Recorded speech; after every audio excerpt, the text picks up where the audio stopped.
കർത്താവേ, എന്റെ ദൈവമേ. 22-ാം ദിവസം. കോട്ടക്കാവിൽ ഉത്സവം വചനോത്സവമായി. ഇന്ന് വടക്കൻ പറവൂർ എന്നറിയപ്പെടുന്ന കോട്ടക്കാവിലാണ് തോമാശ്ലീഹ അടുത്തതായി എത്തിയത്.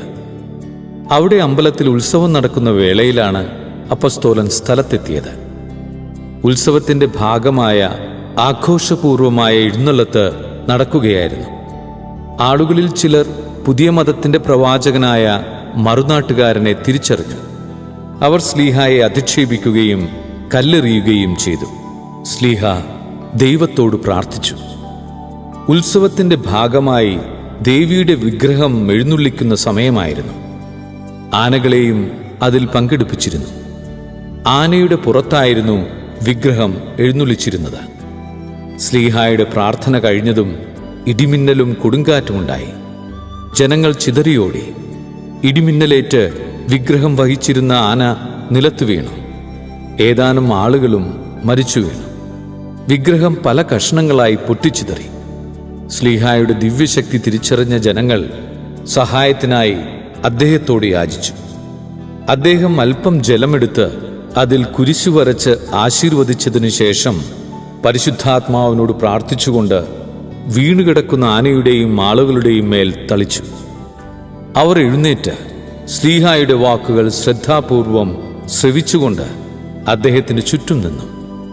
അതോടുകൂടി അനേകർ വിശ്വസിക്കുകയും മാമോദീസ സ്വീകരിക്കുകയും ചെയ്തു.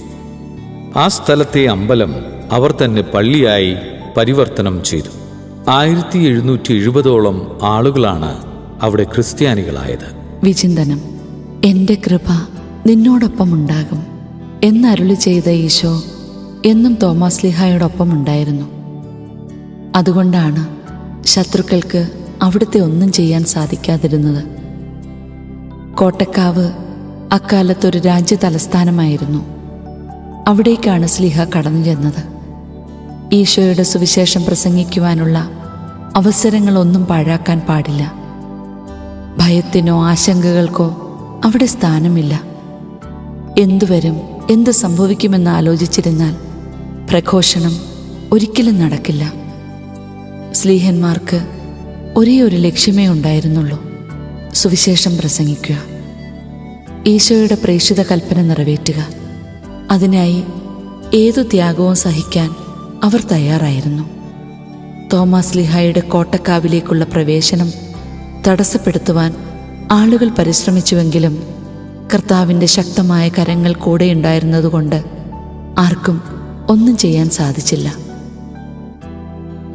ഇന്ന് മിഷണറിമാർ ലോകത്തിൻ്റെ പല സ്ഥലങ്ങളിലും ചെയ്തുകൊണ്ടിരിക്കുന്നത് ഇതുതന്നെയാണ്. കർത്താവിൻ്റെ വചനം പ്രഘോഷിക്കുക. അതിനായി ഏതു സാഹചര്യങ്ങളിലേക്കും ഇറങ്ങിച്ചെല്ലാൻ തയ്യാറാവുക.